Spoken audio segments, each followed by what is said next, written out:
কথায় আছে বিপদে বন্ধুর পরিচয়। আরও একবার সেই কথার প্রমাণ দিলেন মার্কিন প্রেসিডেন্ট ডোনাল্ড ট্রাম্প। ইসরায়েলি প্রধানমন্ত্রী বেনিয়ামিন নেতানিয়াহুর বিরুদ্ধে গ্রেপ্তারি পরোয়ানা জারি করায় আন্তর্জাতিক অপরাধ আদালত আইসিসির বিরুদ্ধে ব্যবস্থা নিয়েছেন তিনি। বৃহস্পতিবার এক নির্বাহী আদেশে আইসিসির ওপর নিষেধাজ্ঞা জারি করেছেন মার্কিন প্রেসিডেন্ট। ট্রাম্পের অভিযোগ, আইসিসি ক্ষমতার অপব্যবহার করে নেতানিয়াহু ও তার সরকারের সাবেক প্রতিরক্ষা মন্ত্রী ইয়োভ গ্যালান্টের বিরুদ্ধে ভিত্তিহীন গ্রেপ্তারি পরোয়ানা জারি করেছিল। যুক্তরাষ্ট্র বা ইসরায়েল কেউই আইসিসি সদস্য নয়, দেশ দুটি রোম সংবিধির অংশও নয়। ট্রাম্পের নির্বাহী আদেশে সে কথাও উল্লেখ করা হয়েছে। এতে বলা হয় দেশ দুটির উপর আইসিসির কোনো এখতিয়ার নেই। মার্কিন এই নিষেধাজ্ঞার কারণে আইসিসির কর্মকর্তাদের সম্পত্তি ব্লক করা হতে পারে।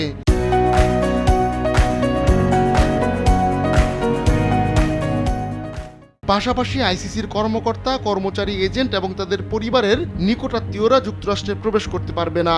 এছাড়া ট্রাম্পের আদেশ অনুযায়ী যুক্তরাষ্ট্রের সশস্ত্র বাহিনীর সাবেক ও বর্তমান কর্মকর্তাদের বিরুদ্ধেও কোনো অ্যাকশন নিতে পারবে না আইসিসি।